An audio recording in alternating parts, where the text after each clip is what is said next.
Hello, hello! Naimbaga-bigat everyone! Ang video ito ay noong December 2. And as you can see po, nalalanta na yung mga dahon niya dahil sa frost. At kailangan na talaga silang pitasin lahat. Dahil yung mga natatamaan ng frost is parang basa or nagbabago yung kulay niya.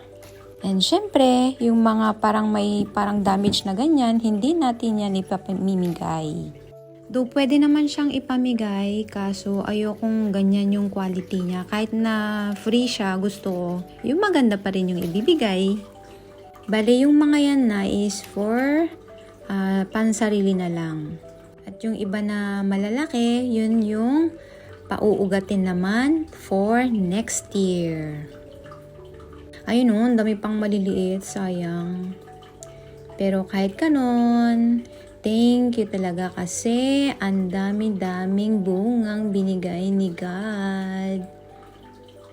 And thank you so much kay Ading Glads na nagbigay ng tinanim nating sayote. Thank you so much, Ading!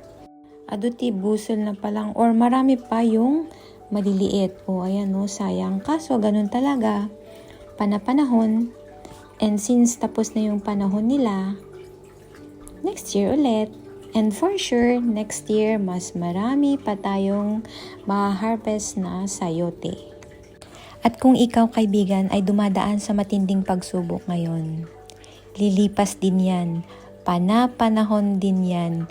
In time, magugulat ko na lang kung bakit nangyari sa'yo yun or bakit binigay sa'yo yun ng Panginoon. Kaya just keep your faith. Trust His plan. And trust His process. And always pray for guidance.